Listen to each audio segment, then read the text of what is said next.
Assalamu alaikum warahmatullah.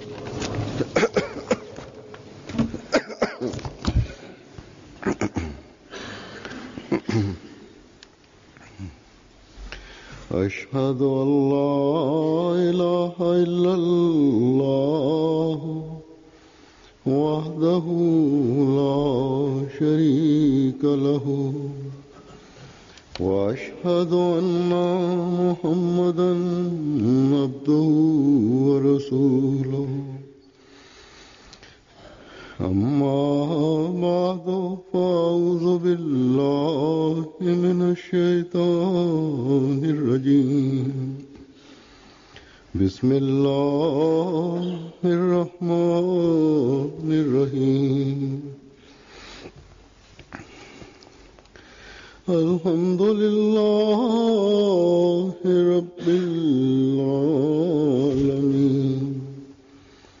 الرحمن الرحيم مالك يوم الدين إياك نعبد وإياك نستعين اهدنا الصراط المستقيم صراط الذين أنعمت عليهم غير المغضوب عليهم ولا الضالين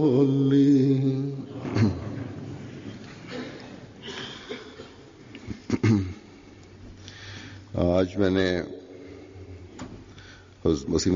Eshaplarının bazı olaylarını, hadiselerini derledim. Bu hadiselerde Mesih Maud Aleyhisselatü Vesselam'ın güzel hislerinden, zevkinden bahsedilmiştir. Onlar nasıl Mesih Maud Aleyhisselatü Vesselam'ı ziyaret ederlerdi ve nasıl ziyarete giderlerdi. Mesih Maud Aleyhisselatü Vesselam'ı ziyaret etmek için. Hazret Miyan Muhammed Zahuruddin radıyallahu anh beyan eder. Bir gün oturuyorduk. Aklıma geldi ki Kadiyan Şerif'e gidelim. Ben Munşi Siracuddin Bey'e dedim benim böyle bir iradem var. O zaman elimde para yoktu kesinlikle. Munşi Siracuddin bana 1 rupi verdi. Ve dedi ki şu anda bende de yalnız bu kadar var, yoksa sana fazla da verirdim. Ben Kazi Manzur Bey'e zikrettim. Ben Kadiyan'a gidiyorum. O dedi ki ben de geleyim. İkinci gün biz ikimiz Kadiyan'a gittik. Yola çıktık. Betala'dan Yayan Kadiyan'a gittik öğleyin. Hz. Mesih Maud Aleyhisselatü Vesselam ile mülaki olduk. Teselli bulduk. Kalbimiz huzur buldu. Elhamdülillah ala zalik. Diyor ki Mesih Maud Aleyhisselatü Vesselam'ın zamanı ne güzel zamanıydı. Mesih Maud Aleyhisselatü Vesselam'ın huzuruna gidince insan her şeyi unuturdu. İnsanın canı istemezdi ki kendisinden ayrılalım. O zaman biz Kadiyan'a gittik. Orada ne görelim ki benim kayınpederim Kazi Zeynul Abidin dahi oradaydı.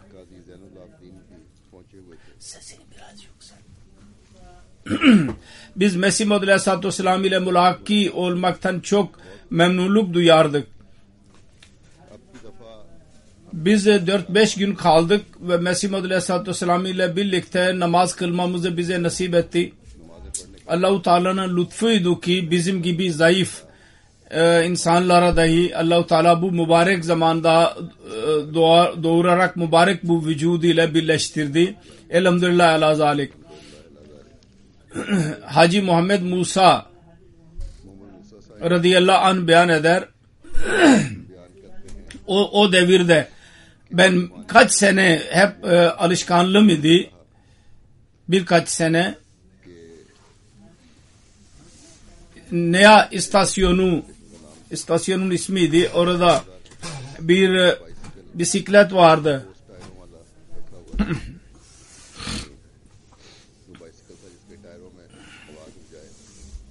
Cuma günü ben Lahore'dan Batala'ya tren ile giderdim ve oradan bisiklete binerek Kadiyan'a giderdim ve cuma namazından sonra geri gelirdim Batala'ya bisiklet ile. Ondan sonra trene binerek Lahor'a geri gelirdim. Her cuma günü ben böyle alışkanlığım vardı. Lahor'dan Kadiyan'a cuma kılmak için giderdi ve ondan sonra 22 mil yani aşağı yukarı 40 kilometre bisiklet ile yapardı. Hazreti Seyyid Doktor Gulam Gavs Bey radıyallahu anh beyan eder. Ben ilk olarak Şubat 1901 senesinde Kadiyan'a gittim ve Mesih Muhammed Aleyhisselatü Vesselam'ın eli üzerinde biat oldum. Çünkü ben yazılı olarak 1900 senesinde biat etmiştim. Mevlevi Abdülkerim Bey'e sordum. Bizim cemaatimizin bir vazifesi var, yani zikri vardır, onu bana söyle. Dedi ki bizim zikrimiz şudur: sık sık Kadiyan'a gelin. Hemen aklıma geldi, Kadiyan'da bir ev hazırlamak lazım ki anne babam ve karım burada yaşasın ve her ne zaman tatil olursa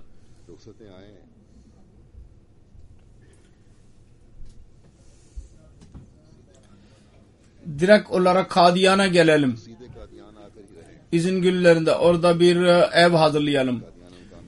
Ben geri gider gitmez Doğu Afrika, ben orada görevliydim.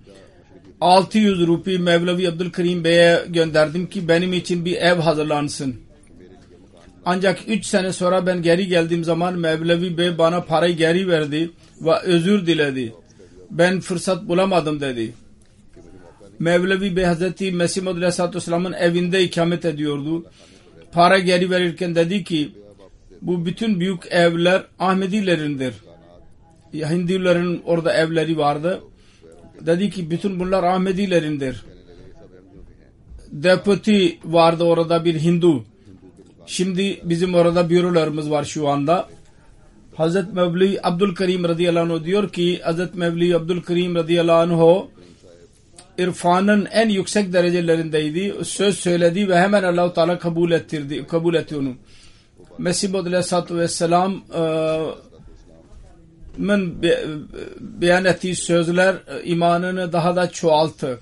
Kesin biliyordu ki bütün bunlar mutlaka bize nasip olacak ve Allah-u Teala daha sonra gösterdi, kendisine nasip etti. Hazreti Miya Zahuruddin radıyallahu anh beyan eder, bir gün aklıma geldi, eğer Mirza Sahib gerçekten pir ise ve biz onu kabul etmezsek bizim durumumuz ne olacak? Bir gün ben kendi yeğenime, halamın oğluna zikrettim. Ben sabah yahut akşam Kadiyan'a gitmek üzereyim. Biyetten önce dedi ki hiç kimseye söyleme, ben de seninle beraber gideceğim. Onun bu sözünden ben memnun oldum ve ikimiz erkenden Kadiyan'a yola çıktık. Galiba o zaman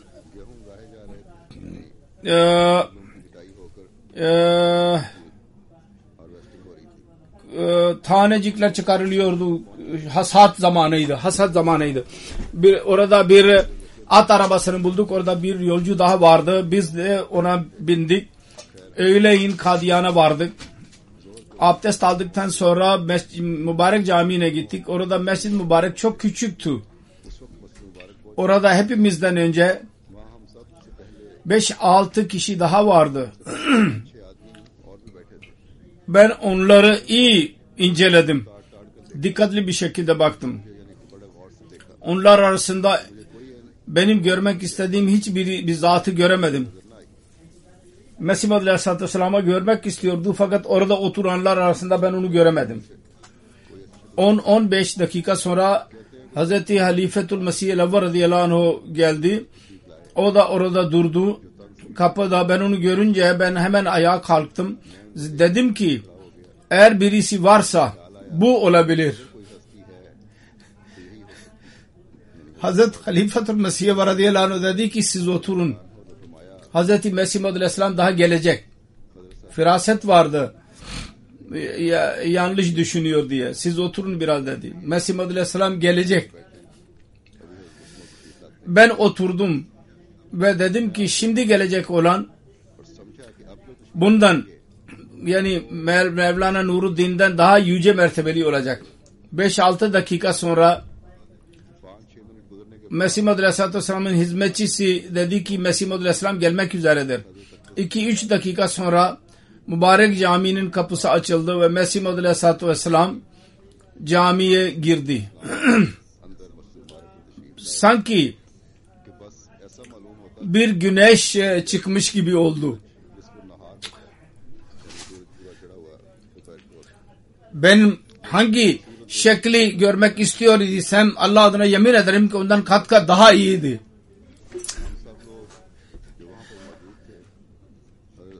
Mesih Maud Aleyhisselatü Vesselam'ın gelmesi üzerine hepimiz ayağa kalktık. Kendi nur yüzünü görünce teselli bulduk ve en güzel şekiller onun önünde bir hiç kaldı. Hazreti Şeyh Abdülkerim radıyallahu anh diyor ki ben 1903 senesinde Hakim Ahmed Hüseyin Lailpuri vasıtasıyla Ahmedi olduydum. Hakim Bey Lahor'da yaşıyordu. Ancak Lailpur'da iş yapardı ve orada öldü. Onun için Lailpuri meşhurdur. Kendi işi için Karachi'ye geldiydi. Onun tebliği vasıtasıyla Ahmedi oldum. 1904 senesinde ben Lahor'a gittiğim zaman onun evinde ikamet ettiydim. Cuma için Gumti Camisi'ne gittiğim zaman orada ilan edildi. Mesih Maud Aleyhisselam gelmek üzeredir. Mesih Maud Aleyhisselam'ın bir konuşması dahi olacak. Ben de bekledim. Mesih Maud Aleyhisselam gelince Miyan Miracuddin'in evi hazırlanıyordu ve bazı odalar tamamlanmıştı. Hazreti Mesih Maud Aleyhisselam orada ikamet etmeyi sevdi ve orada cuma namazını dahi kıldı. Hutbe Mevlevi Abdülkerim radıyallahu anh verdi. Namaz dahi o kıldırdı. Ben divaneler gibi dolaşıyordum ve istiyordum ki Mesih Maud Aleyhisselatü Vesselam ile şu yahut bu yolla bir selamlaşayım. Birdenbire Doktor Yakub beni ilerletti ve Mesih Maud Aleyhisselatü Vesselam'ın yanında sol tarafında ilk safta durdum, namaz kıldım. Ettehiyyat oturduğum zaman kendi günahlarımı düşünerek Mesih Maud Aleyhisselatü Vesselam ile birlikte olduğumu düşünerek ağladım. Hüngür hüngür ağladım. Mesih Maud Aleyhisselam benim bu durumu görünce şefkat ile benim kendi mübarek elini benim sıvazladı benim arkamı ve teselli verdi bana. Selamdan sonra tabi Mesih Maud Aleyhisselam bunu yaptı, namazdan esnasında değil. Sonra diyor ki Mesih Maud Aleyhisselam Kadiyan'a gittiği zaman biz de beraber gittik. Kadiyan'a varır varmaz Gurdaspur'a gitmesi gerekiyordu. Ben de beraber gittim. Asır ikindi namazından sonra Mesih Maud Aleyhisselam dedi ki insanlar zannediyorlar ki biz Mesih Maud Aleyhisselam'ı gördük ve biyet ettik. Bizim için bu kadar yeterlidir zannediyorlar.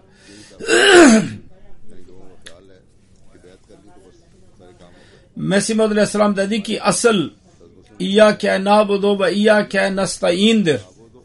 Bunun vasıtasıyla insan necata kavuşur. Biz yol göstermek için geldik. Biz yol gösterdik işte. Bunun üzerine ibadet ve Allah'tan yardım dilemek. Bunu aramalısınız ve çaba sarf etmelisiniz. Asıl budur. En yüce mertebelere insanı ulaştırır. Ve Mesih Maud Aleyhisselatü Vesselam'ın biyete girmenin gayesini de tamamlıyor bu. Hazreti Sahib Din Bey radıyallahu anh beyan eder. Galiba 1904 senesinde Mesih Maud Aleyhisselatü Vesselam hakkında Ahmediye Cemaati Lahor bilgi edindi. Huzur filan tren ile Lahor'a gidiyor. Biz de hoş geldiniz demek için tren istasyonuna gittik. O gün 2 atlı arabalar vardı. Biz onu hazırlattık. Fayton. Mesih Maud Aleyhisselatü Vesselam ona bindi. Biz gençler ihlas ve vefanın bir örneğidir. Ve Mesih Maud Aleyhisselatü Vesselam'ın cevabına bakın. Revaç vardı. Atları ayırdık. Kendimiz onu çekeceğiz dedik. Bu faytonu. Mesih Maud Aleyhisselatü Vesselam dedi ki biz insanları ilerleterek en yüce mertebeleri insanlar yapmaya haline geldik. İnsanları hayvan yapmaya gelmedik. Ki onlar arabaları çeksinler. Gayesi buydu. Belki kelimeler değişik olabilir. Biz hemen işimizden vazgeçtik ve atları getirdik ve Mesih Maud Aleyhisselatü Vesselam faytona bindi. Ben fitnenin arkasında durdum. Ve Mesih Maud Aleyhisselatü Vesselam'ı şemsiye taşıdım ve öylece ben iftihar ediyorum. Allah-u Teala bana hizmet etmek bana nasip etti. Hazret Chaudhry Ghulam Rasul radıyallahu anh Basra beyan eder. Aralık 1907 senesinde Jalsa Salana'da Perşembe akşamı biz öğrendik ki Mesih Maud Aleyhisselatü Vesselam sabahleyin yürüyüşe çıkacak. O zaman gelenek vardı. İnsanlar çoğalınca Mesih Maud Aleyhisselatü Vesselam'ın etrafında bir halka oluştururduk.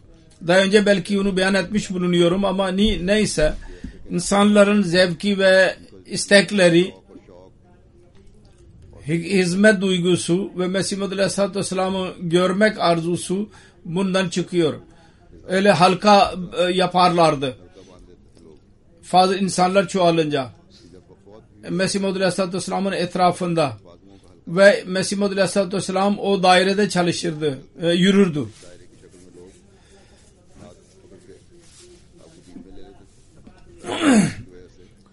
Ben de arkadaşıma Mevlevi Ghulam Rasul Gondal Çak 99 Şimali köyün prezidenti Chaudhry Mian Khan Gondal ve Chaudhry Muhammad Khan Gondal ile istişare yaptım. Eğer Allah-u Teala nasip ederse sabahleyin Mesih Maud Aleyhisselatü Vesselam yürüyüşe çıkacağı zaman biz kendi etrafında bir halka oluşturacağız. Böylece Mesih Maud Aleyhisselatü Vesselam'ı güzel bir şekilde görebileceğiz.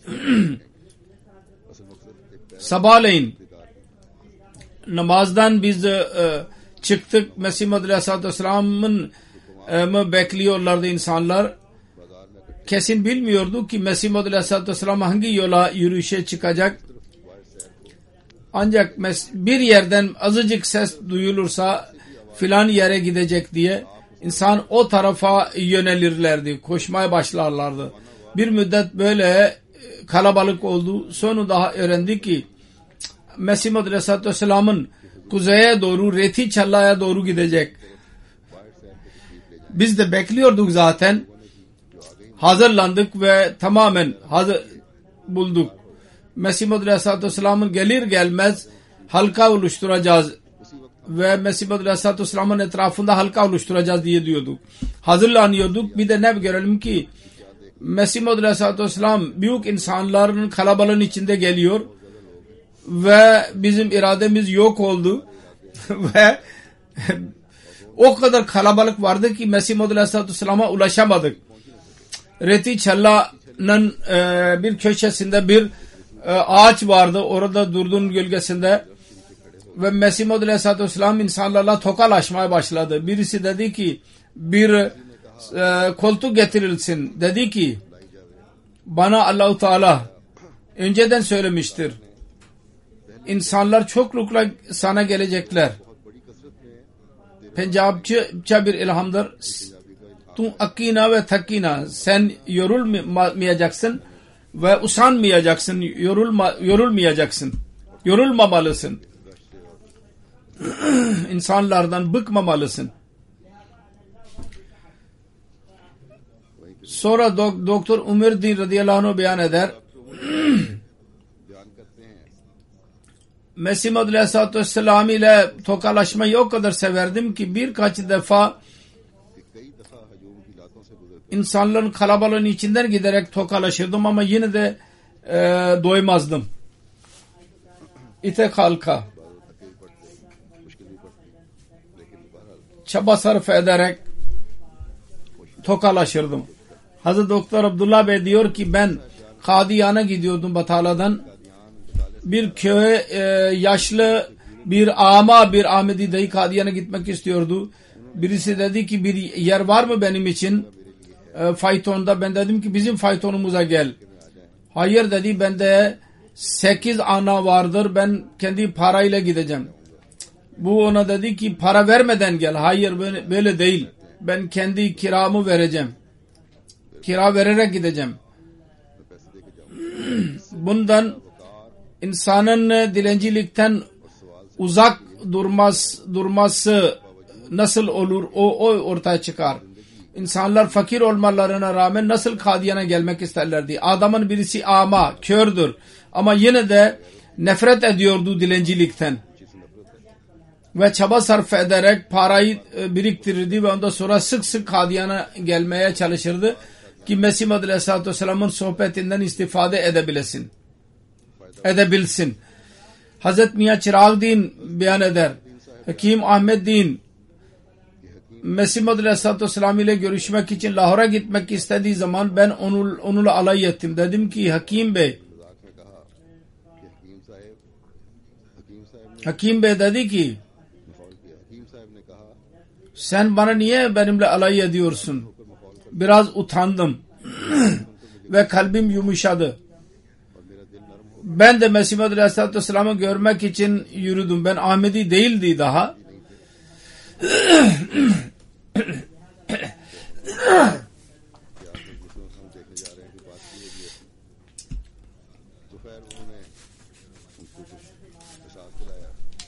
Diyor ki ben de yürüdüm, beraber yürüdüm ama biat etmek niyetinde değildim kesinlikle. Beraber gittim fakat biat etmek istemiyordum. Hoca Kemaluddin'in evine gittiğimiz zaman öğrendik ki Mesih Muhammed Aleyhisselam hastadır. İnsanlar çoktu. Birisi arz etti. Efendim insanlar çoktur. Ziyaret etmek istiyorlar. Mesih Muhammed Aleyhisselatü Vesselam'ın pencereden yüzünü dışarı çıkardı. Ben dedim ki bu yalancı birisinin çehresi olamaz. Ben de görür görmez biat ettim. Malik Barakatullah Bey, Hazreti Malik Niyaz Muhammed Bey beyan eder. 1905 senesinde bir gün ikindi namazı vaktinde biz Jalandhar'ın Raho adlı bir köy vardır.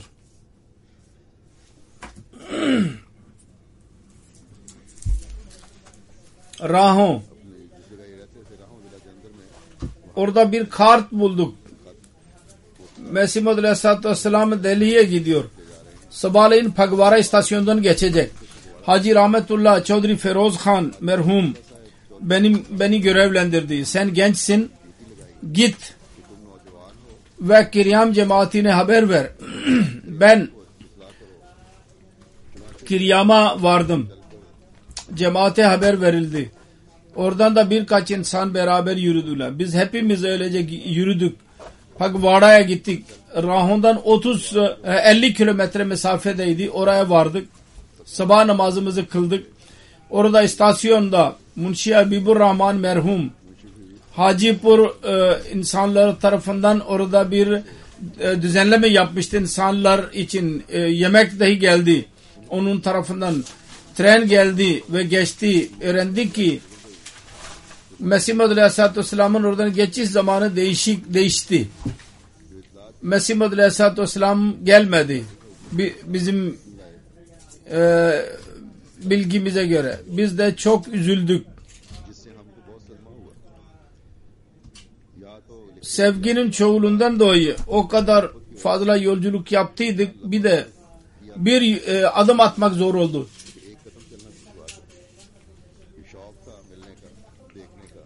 Ondan birkaç kilometre mesafe yaptık. Mesih Muhammed Aleyhisselatü Vesselam'ın gelmediğini görünce bir adım atmak dahi zor oldu.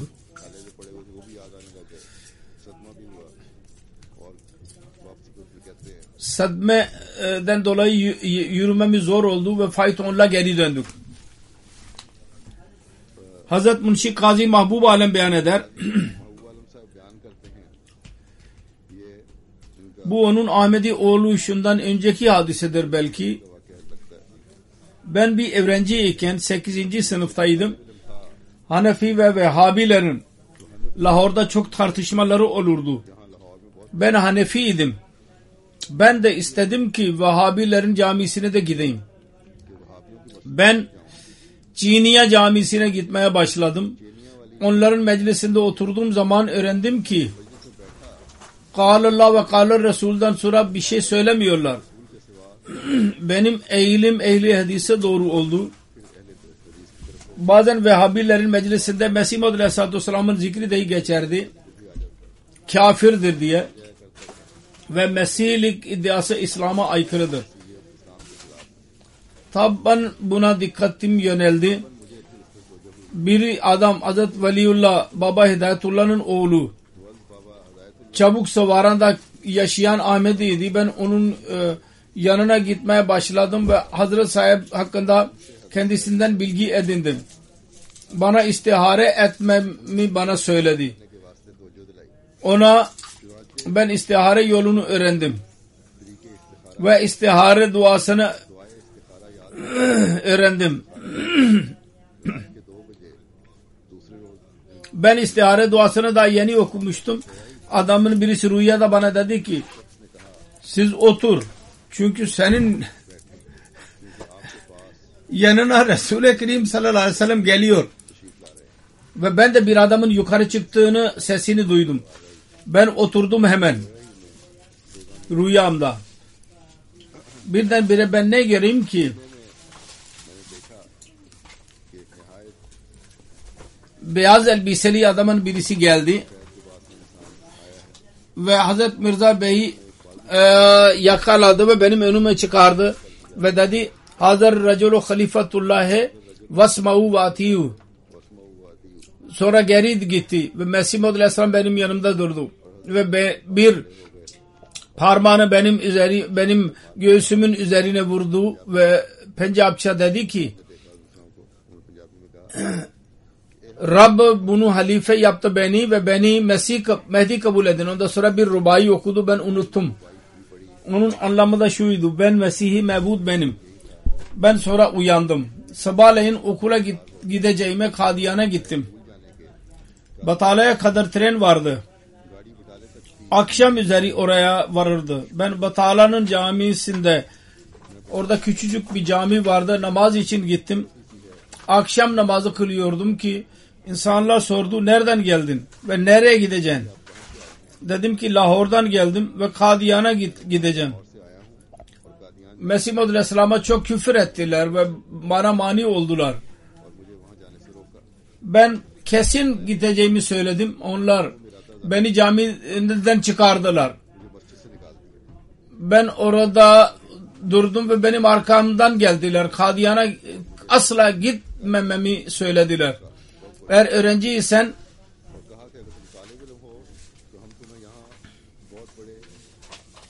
seni burada Bade Mia adlı bir hocanın yanına götüreceğim. Sana elbise vereceğiz.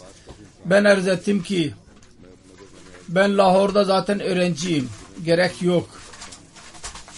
Burada okumama gerek yok. Ben Kadiyan'a Mesih Maud Aleyhisselatü Vesselam'a gideceğim. Muhalefet ettiler. Ben de asla aldırış etmedim. Ve Kadiyan'a doğru yürüdüm akşamdan sonra. Çok karanlık vardı. Gecenin büyük bir kısmı geçmişti ve yoludan ben bilmiyordum.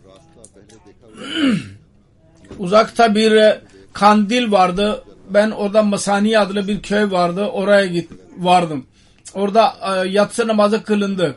Adamın birisi zikri ilahi yapardı. Bana sordu, nereye gideceksin ve nereden geldin? Dedim ki Lahor'dan geldim.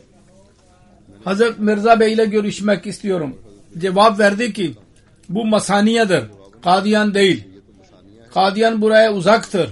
Sen uyu, sabahleyin gidersin. Çünkü yol iyi değil. Ben orada uzandım. Sabah 4'e doğru ay çıktığı zaman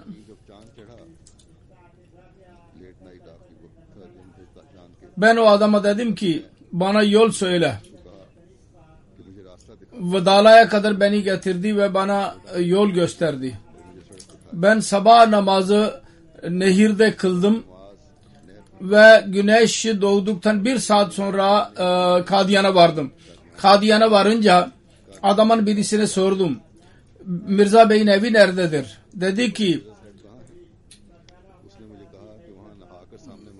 filan yerde vardır, Mirza Nizamuddin adlı, orada nargile içiyor.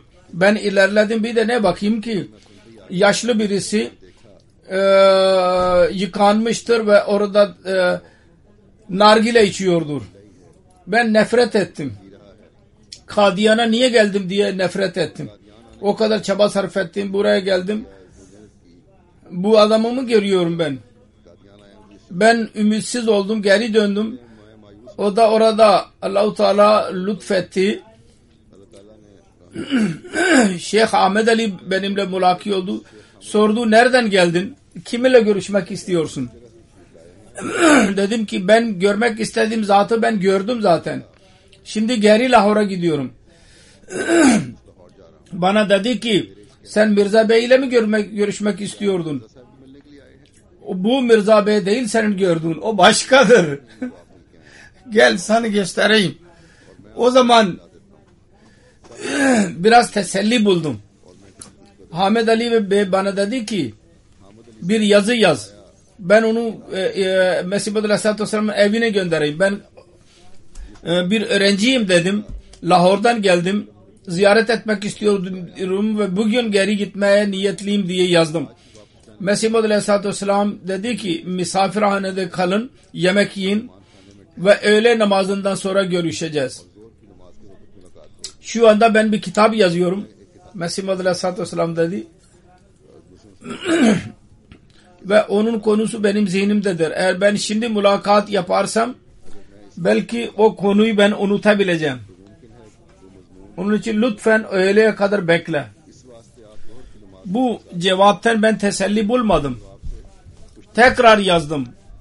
Ben bütün gece musibetle buraya vardım ve ziyaret etmek istiyorum. Allah için bana şeref verin ki ben ziyaret edeyim. O zaman bir yaşlı kadın vardı, dedi ki mübarek camiinde oturt onu, ben de geliyorum.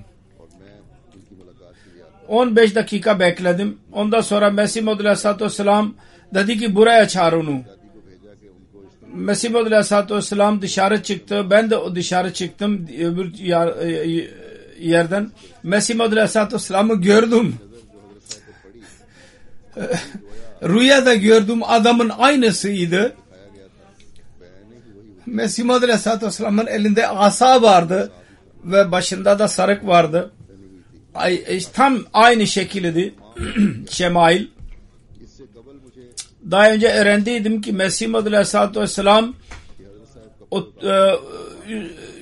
üstünü çıkarmıştır şu anda. Fakat Mesih Muhammed Allah-u Teala bana rüyada gördüğüm şeklini göstermek istiyordu. Onun için benim rüyada gördüğüm elbisenin aynısını giydi ve geldi.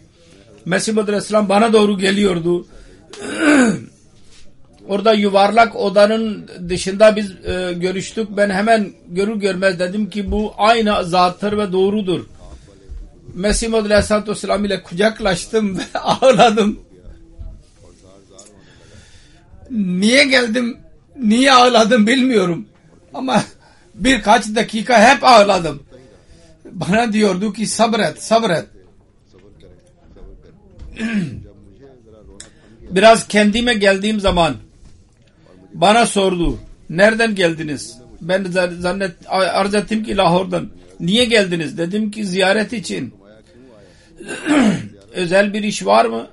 Tekrar ettim ki yalnız ziyaret için geldim. Bazı kimseler dua için gelirler. Kendi gaye için. Senin de öyle bir işin var mı? Ben dedim ki hayır, öyle bir işim yok. O zaman Mesih Muhammed Aleyhisselam dedi ki mübarek olsun. Ehlullah'ın yanına böyle garezsiz gitmek faydalı olur. Mesih Muhammed Aleyhisselatü Vesselam bana dediydi. O günlerde Mesih Muhammed Aleyhisselam bir yazı yazmıştı. Bazı kimseler bana kendi işleri için dua ettirmeye geliyorlar. Fakat ben böyle deyince Mesih Muhammed Aleyhisselatü Vesselam memnun oldu. Yalnız sizinle görüşmeye geldim dedim ben. Mesih Maud Aleyhisselam bundan çok memnun oldu. Hazret Malik Ghulam Hüseyin Muhacir beyan eder. Kendi vatanımıza vardığımız zaman iki sene 2 rupi vardı. Rostas'tan ben yayan geldim. Sonra dedim ki yayan gitmem lazım. Çelim'den geçiyordum. 4-5 asker geldiler. Dedim ki bir at bana ver. Dediler ki sen Gujarat'ta yaşıyorsun. Korkuyorum belki bir at ile kaçmaz mıyasın? Ben dedim ki ben Cehlum'danım, Gujarat'tan değil. Rohtas'tan geliyordum. Ama vermediler bana at. Ben onunla birlikte kaldım. Çünkü geceleyin onlar da yolculuk yaparlardı. Marala'da indikleri zaman ben de orada yattım. Birisi dedi ki niye bırakmıyorsun peşimizi? Senden korkuyoruz. Gece oldu, yaya açıldılar. Ben de onlarla birlikte çıktım. Sonra birisi dedi ki korkarım. Sen bizim bir atımızı götürmesin. Ben dedim ki ben çabuk gitmek istiyorum. Sizinle birlikte geldim. Birisi dedi ki bu iyi bir insana benziyor. Ona at ver.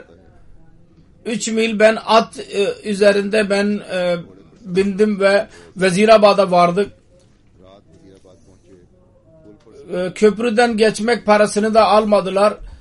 Akşam yemek dahi verdiler.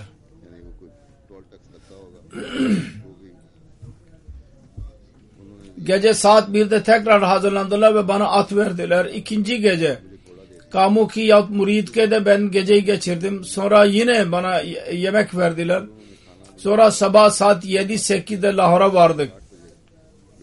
Aşağı yukarı 200-250 kilometrelik mesafedir. Lahor'da onlar ayrıldılar. 11'de tren çıkacaktı. Ben 8'de istasyona gittim. Kim 3 saat beklesin? Ben de yine yayan yürüdüm. 1,5 saatte Cello geldim. Orada sordum tren hakkında. 12'ye çeyrek dakika kala geçecek. Sonra Atari'ye geldim. İstasyonda sordum. Daha bir çeyrek saat var. Sonra yine yürüdüm. 2 mil istasyon vardı ki tren geçti. Hasa'dan sordum ki akşam üzeri saat 7'de bir tren gelecek. Ben yine yayan yürüdüm. Ve akşamdan önce Amritsar'a vardım. Orada bizim bir arkadaşımızın bir tanıdığımız vardı. Onun evinde kaldım ve ondan sonra sabahleyin Batala'ya vardım ve Batala'dan yine saat 4-5'te Kadiyan'a vardım. İkinci gün Mesih Maud Aleyhisselatü Vesselam ile mülaki oldum. 4-5 gün orada kaldım. Sonra izin aldım. Ve arz ettim ki biz küçükken derdik ki Ya Rabbi İmam Mehdi gelince bizim asker olmamızı bize nasip et.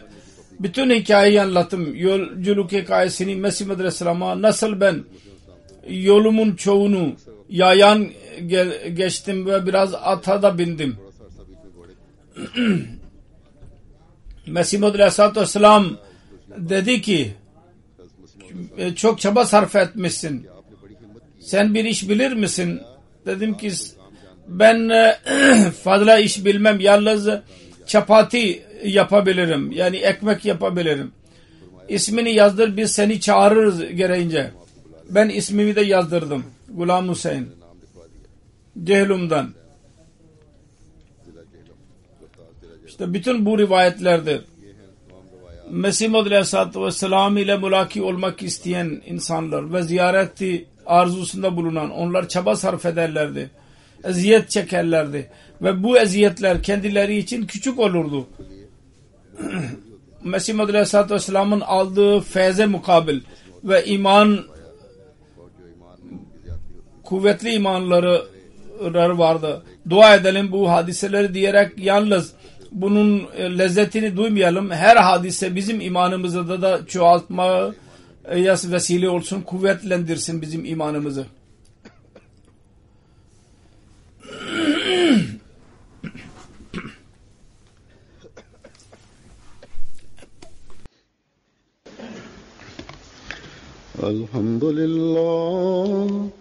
الحمد لله نحمده ونستعينه ونستغفره ونؤمن به ونتوكل عليه ونعوذ بالله من شرور أنفسنا ومن سيئات أعمالنا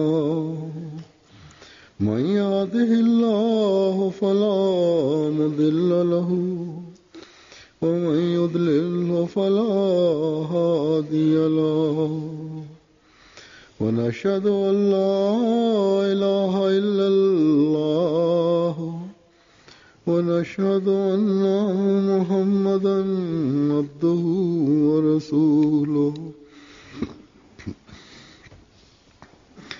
عباد الله رحمكم الله إن الله يأمر بالعدل والإحسان وإيتاء ذي القربى وينهى عن الفحشاء والمنكر والبغي يعظكم لعلكم تذكرون اذكروا الله يذكركم وادعوه يستجب لكم ولذكر الله أكبر.